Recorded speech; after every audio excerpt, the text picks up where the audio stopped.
Dear students, सैनिक school class six advance examination के इस सेक्शन में हम बात करेंगे लैंग्वेज सेक्शन की। लैंग्वेज का जो आपका सेक्शन था वो भी काफ़ी आसान सा था। कुछ बातें तो ऐसी थी जो हम आपके साथ रूटीन में डेली लेसन्स में रिपीट करते हैं, रिवाइज करते रहते हैं। तो आइए शुरू करते हैं लैंग्वेज सेक्शन का पहला क्वेश्चन। लैंग्वेज सेक्शन में हमारा जो फर्स्ट जो क्वेश्चन है वो है choose the most suitable collective noun from the options given below. Suitable option हमने यहाँ से चूज करना है। ये देखते हैं। The students presented a dash dash of flowers to the distinguished guests. कुछ डिस्टिंग्विश्ड गेस्ट के लिए स्टूडेंट्स ने क्या गिफ्ट किया होगा, तो हमें देखना है फ्लावर्स का क्या बुके।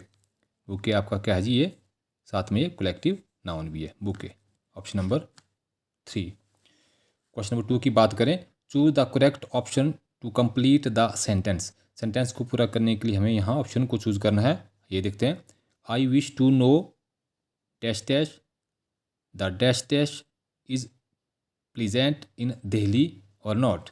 मैं देखना चाहूँगा कि भी मैं जानना चाहूँगा कि दिल्ली में डैश डैश प्लीजेंट है या नहीं है। तो किसकी बात हो रही है, मैं जानना चाहूँगा कि। तो यहाँ देखो होमोनिम यहाँ शब्द आ रहे हैं, मौसम के बारे में बात हो रही है, होमोनिम। तो I wish to know whether मतलब है कि नहीं है। जैसे आपका जो ऑप्शन रहेगा यहाँ WHETHER वेदर। वेदर का मतलब है या नहीं, ठीक है। और आपका जो वेदर WEATH वेदर क्या होता है आपका मौसम। तो मैं देखना चाहूँगा कि दिल्ली का जो मौसम प्लीजेंट है या नहीं।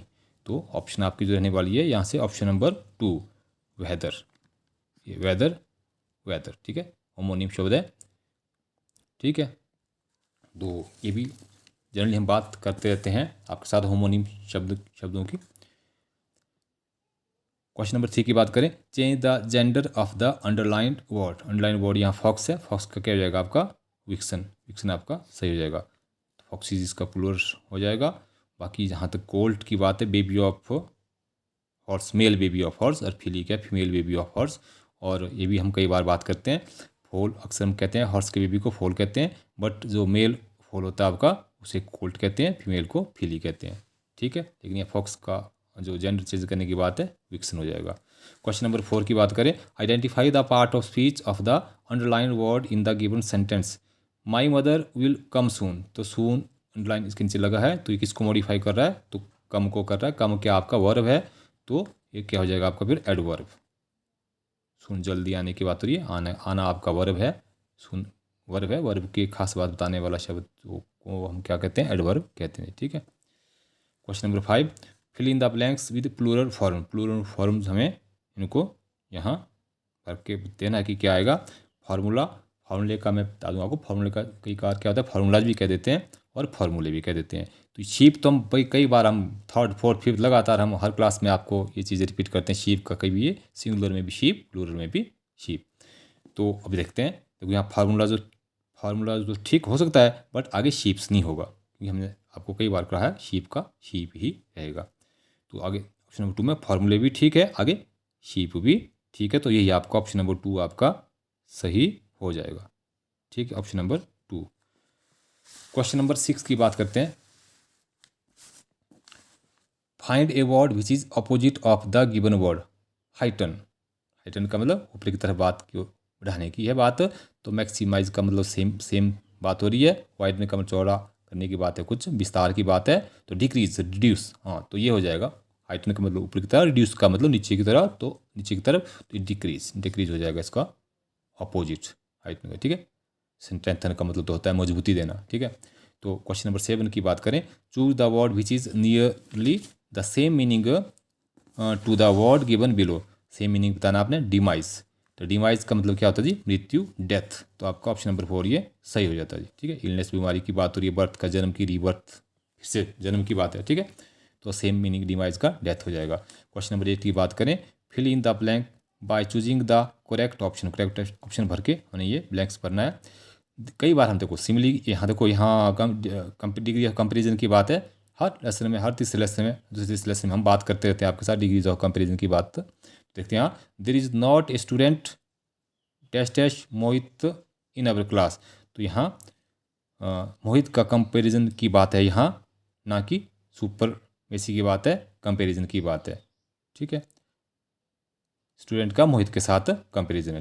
ठीक है, तो क्या आएगा यहाँ, this is not student as intelligent as Mohit, as intelligent as Mohit. ये ऑप्शन आपकी यहाँ सही हो जाएगी, क्योंकि स्टूडेंट का मोहित के साथ कंपैरिजन की बात है, तो कंपैरेटिव डिग्री यहाँ यहाँ यूज हो सकती है। या बट यहाँ डिग्री कंपैरिजन की बात के साथ साथ क्या है, यहाँ सिमिली की बात है, जैसे हम कहते हैं सिमिली। यहाँ हमारा जो क्या हो रहा है, सिमिली। ठीक है, यहाँ तुलना हो रही है जी। ठीक है, सिमिली में होता क्या, किसी एक चीज़ की दूसरे के साथ हम तुलना करते हैं। ठीक है, तो सिमिली का यहाँ यूज हुआ है। ठीक है जी, ना कि सॉरी, मैं चाहूँगा यहाँ डिग्री कंपैरिजन की बात नहीं है, यहाँ सिमिली की बात हुई है जी। ठीक है, क्वेश्चन नंबर 9 में देखते हैं, choose the most appropriate word to fill in the blank. तो यहाँ dash dash you have done well. जब डन वेल की बात आती है तो क्या बोलते हैं, वाह आपने वो अच्छा आपने काम किया, तो ब्रेवो की बात आएगी। तो यहाँ ओ नहीं हो पाएगा, क्यों नहीं होगा, ओ अरे आपने कई बार अरे, तो इसको हम किस तरह से यूज़ करेंगे, तो डन वेल की बात है, ओ यहाँ यूज़ नहीं हो सकता, तो ब्रेवो अच्छे काम के लिए क्या गए, bravo you have done well. Question number 10 की बात करें, fill in the blanks by choosing the correct of idiom. ये हमने भरना इधर, it has been raining dash dash since the last 7 hours. 7 hours last since 7 hours से raining हो रही है, तो रेनिंग के लिए क्या यहाँ रहेगा, हैवी रेनिंग हो रही है, तो इसका मतलब कैट्स एंड डॉग्स का मतलब रेनिंग हैवीली की बात आती है। ठीक है, और ह्यू एंड क्राई का मतलब होता है कुछ शोरगुल की बात है, फार एंड वाइट दूर तक विस्तार की बात है, ब्लैक एंड वाइट का मतलब बिल्कुल स्पष्ट मतलब लिखित की बात आती है। ठीक है, ब्लैक एंड वाइट की बिल्कुल स्पष्ट बात के लिए संकेत होता है black and white. Far and white का विस्तृत दूर दूर तक की बात है, ह्यू एंड क्राई शोरगुल की बात है, और कैट्स एंड डॉग्स का मतलब रेनिंग हैवीली, इसका मतलब होता है हैवी रेनिंग हैवीली।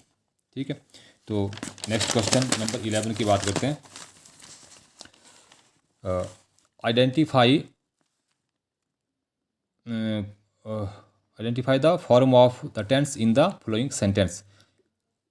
रूटीन में हमें आपके साथ ये भी बात करते हैं, टेंसेस की बात भी करते रहते हैं। सोहम हैड संग ए सॉन्ग, सोहम गाना गा चुका था। ठीक है, हैड, क्योंकि तो अब देखते हैं, क्योंकि आपको जैसे जान यहाँ से आपको लगा रहा पता कि हैज़ और हैव दोनों के फॉर्म, हैड की बात हो रही है, हैव हैड थर्ड फॉर्म की बात है, साथ में आगे थर्ड फॉर्म की। ठीक है, तो कहाँ की बात आती है, past perfect.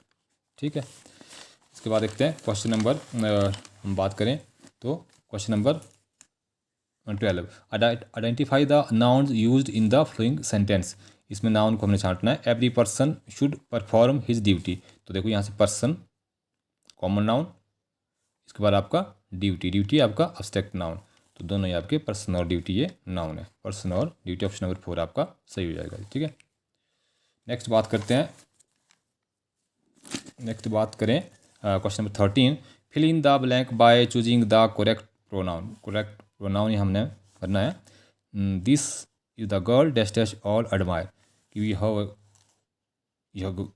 This is the girl, यह वो गर्ल है जिसको सभी एडमायर करते हैं। Admire good whom all admire, यहाँ क्या जाएगा हमारा हुम से सभी ऑल एडमायर करते हैं। ठीक है, दिस इज द गर्ल हुम ऑल एडमायर। ठीक है, तो क्वेश्चन नंबर 14 की बात करें, choose the correct spelling.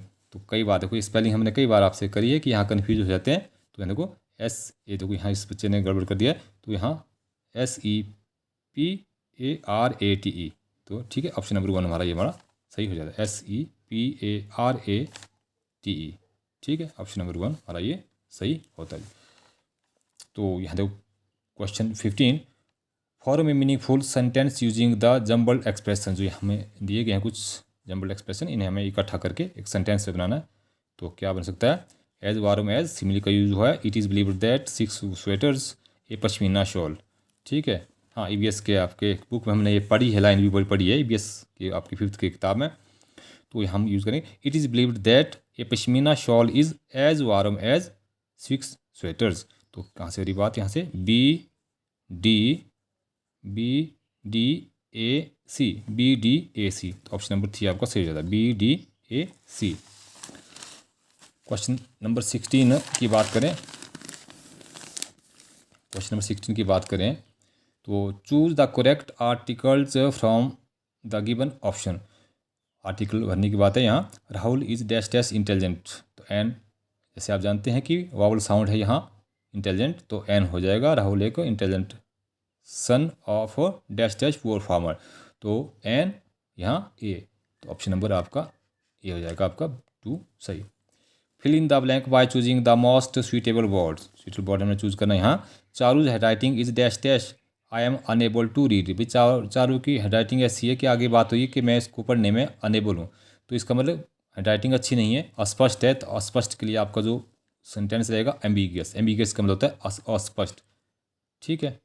Eligible का मतलब होता है योग्य, इन एलिजिबल का मतलब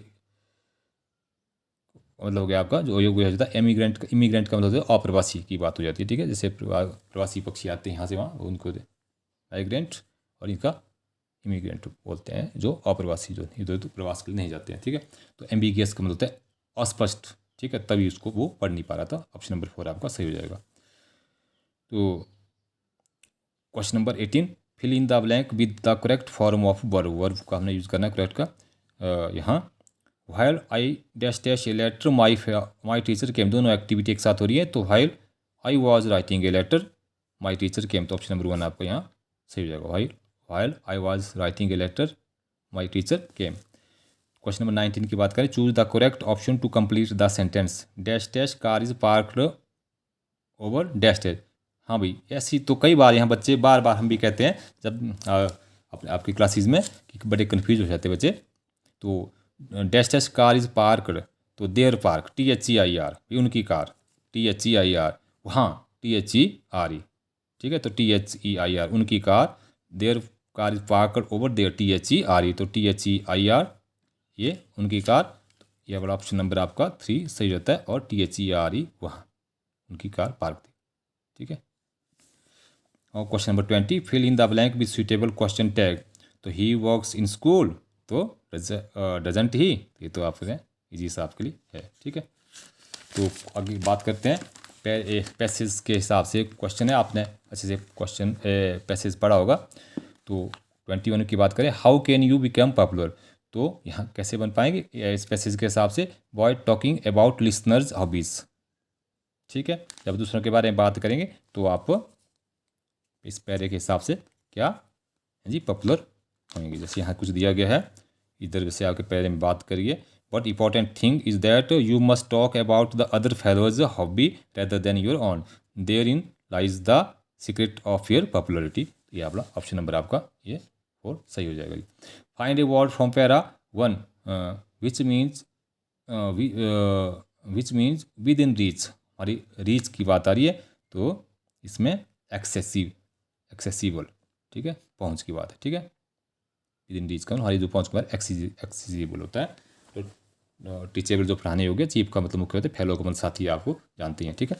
क्वेश्चन 23 की बात करें, on the basis of the author's view which statement is not true, knowing how to say is not as important as what to say. तो यही इस पैरे के हिसाब से ये ऑप्शन जो है मतलब ट्रू नहीं है, बाकी बिल्कुल सही है। देखो, talking can be means of pleasure, इससे प्लेजर मिलता है, तो ये पैरे में बिल्कुल आप यहाँ प्लेजर की बात कहीं इसमें हुई है, ठीक है,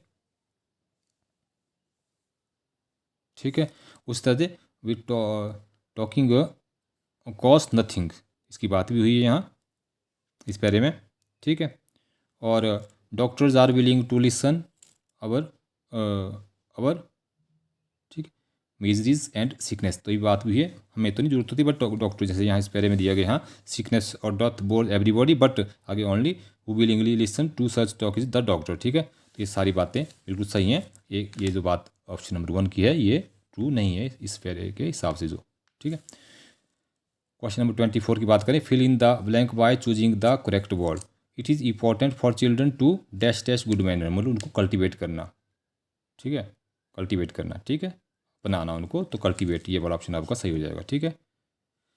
क्वेश्चन नंबर 25 की बात करें, according to the author which is the easiest art, सबसे आसान सी आर्ट क्या है, जैसे कि बात होगी इस पहले में काफ़ी अच्छे से बात हुई है, एक्सचेंजिंग थॉट्स, अपने विचारों को शेयर करना, एक्सचेंज करना सबसे ईजी आर्ट है। हो सकता है आपको ड्राइंग करना मुश्किल हो, पहले पेंट करना मुश्किल हो, वहाँ आपको सीखना पड़ेगा, लेकिन यहाँ तो बड़े आसानी से आप कुछ इसमें अपने विचारों को आराम से आप शेयर कर सकते हैं, सबसे ईजी आर्ट है अकॉर्डिंग टू द ऑथर। तो ये थे आपके इंग्लिश सेक्शन के 25 क्वेश्चंस। नेक्स्ट और लास्ट जो सेक्शन रहेगा आपका मैथमेटिक्स का, उसकी बात करेंगे अगले सेक्शन में। Thank you very much.